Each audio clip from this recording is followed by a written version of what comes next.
Hello, I'm Matthew Malcolm with Pacific Nut Producer Magazine, reporting to you from the Nut Grower Society Winter Meeting. Had a great lineup of speakers today, a panel presentation including Matt Miller, who is the outgoing president of the Nut Grower Society, and he's a hazelnut grower in Hubbard.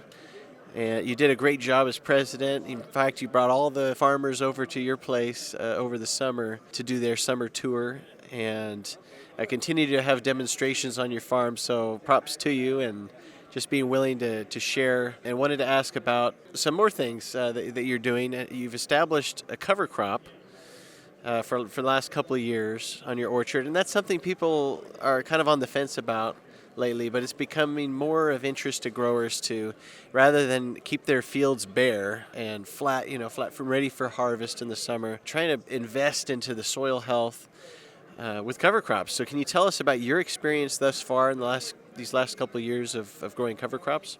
Sure. Yeah, so this will be our second full season, 2025, with cover crops. We started originally with cover crops because we were having nutrient uptake issues in our trees. That was one of many issues that we had, so we felt like cover crops were part of a solution to that problem. We started with crimson clover because it's cheap to get and it's easy, and it has a really narrow carbon to nitrogen ratio. And my main concern with cover crops is during harvest. Is that residue going to break down so it's not going to be difficult to harvest? That's why we went with the clover. It's a legume, low carbon to nitrogen ratio. It broke down super fast after 2 flail mowings.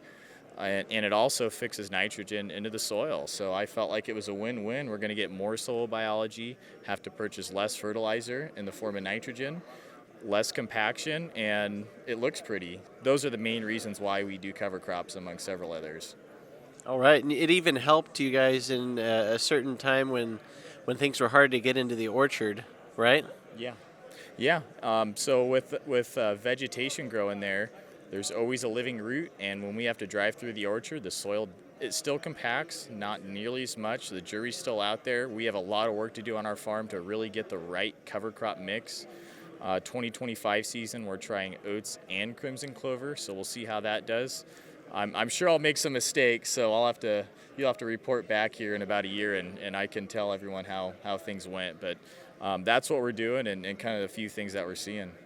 Yeah, it really was an interesting panel today, and it seemed like everybody had some different things to say about, but most of them were benefits of these cover crops and just building the soil profile, making it more suitable for our good insects or creatures like worms and stuff to be able to bring nutrients back into the soil.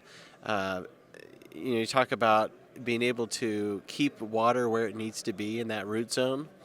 And really instead of having that muddy slip and slide when it gets all wet, you actually have firm ground to be able to take your tractors down on. It just seems like an all-around benefit, right? Yeah, exactly. And the one thing I forgot to touch on is soil temperature. Our summers are not getting any cooler as much as I'd like them to be. Having the vegetation there in the summertime growing as long as you can, I figure if we can even get a week longer where it holds the moisture in under that cover crop, that's going to be a week more of moisture that these trees are going to pick up when they're trying to fill a nut. So I think that's a big deal. Part of the problems that we're having is some residual herbicide issues from some pre-emerge that we've used, and that's been one of the challenges. There will be some other challenges moving forward, but we're hoping to learn something from those and move forward to be better over the long run. But we're shooting cover crops, not necessarily looking to see an economic gain right away. We're in the long game as farmers, especially as orchardists, so I'm looking 3, 5, 7 years down the road, trying to improve my soil health for those crop years. Awesome. Well, thank you for sharing your experience, and we look forward to learning more how things go down the line. So read more about these things in Pacific Nut Producer Magazine. I'm Matthew Malcolm, PacificNutProducer.com.